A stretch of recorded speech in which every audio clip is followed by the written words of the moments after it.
તો સિદ્ધપુરમાં આજે ગામડાના વિકાસ માટે મહત્વપૂર્ણ પહેલ કરવામાં આવી છે। કેબિનેટ મંત્રી બળવંતસિંહ રાજપૂતના અધ્યક્ષસ્થાને નવનિયુક્ત સરપંચો અને સદસ્યો માટે સન્માન સમારોહ અને વર્કશોપનું આયોજન કરવામાં આવ્યું।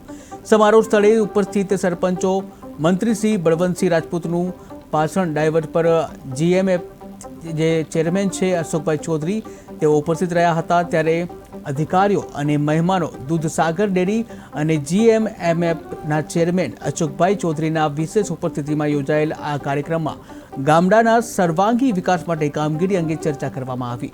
મંત્રીશ્રીએ જણાવ્યું કે ગામડાઓમાંના વિકાસ માટે રૂપરેખા બનાવી તેની અમલવારી દ્વારા જે ગ્રામ્ય સમૃદ્ધિ હાંસલ થઈ શકે છે। તેમણે વધુમાં જણાવ્યું કે આજનો વર્કશોપ નવનિયુક્ત સરપંચો માટે માર્ગદર્શક બનશે અને ગામના વિકાસ માટે ઉત્તમ યુઝ કેસ બનશે।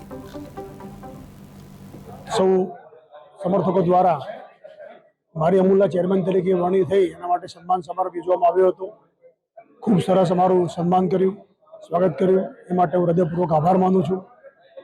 દેશના યશસ્વી પ્રધાનમંત્રી આદરણીય મોદી સાહેબ, આદરણીય ગૃહ અને સહકાર મંત્રી અમિતભાઈ શાહ સાહેબ, આદરણીય મુખ્યમંત્રી ભૂપેન્દ્રભાઈ સાહેબ, આદરણીય પ્રદેશના અધ્યક્ષ પાટીલ સાહેબ, સહકાર મંત્રી જગદીશભાઈ વિશ્વકર્માજી, આ બધા મહાનુભાવોએ અમૂલના ચેરમેન તરીકે જ્યારે જવાબદારી આપી છે ત્યારે ગુજરાતની અંદર જે પ્રમાણે અમૂલ મોડલ દ્વારા ગામડાનો વિકાસ થયો છે અને પશુપાલક સમૃદ્ધ થયો છે એ જ પ્રકારે આખા દેશની અંદર બધા ગામો સુધી પહોંચી દેશના દરેક રાજ્યમાં આ પ્રકારની વ્યવસ્થા ગોઠવાય અને એ વ્યવસ્થા દ્વારા ભારત દેશનો પ્રત્યેક પશુપાલક પ્રત્યેક હંમેશા એસટીની સેવા મને વર્ષોથી ખબર છે કે અદ્ભુત બિરદાવવા પાત્ર છે।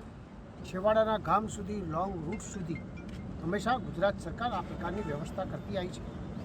હમણાં કેટલાય ટાઈમથી લશ્કરી બસો સારી રીતે વ્યવસ્થિત રીતે બધાને મળે એ પ્રકારની ગુજરાત સરકાર આજે વ્યવસ્થા કરી છે। એના ભાગરૂપે 151 લશ્કરીઓ આદરણીય અમારા મુખ્યમંત્રી ભૂપેન્દ્રભાઈ પટેલ સાહેબ અને અમારા મંત્રી શ્રી હર્ષભાઈએ 151 ગુજરાતમાં આપી છે।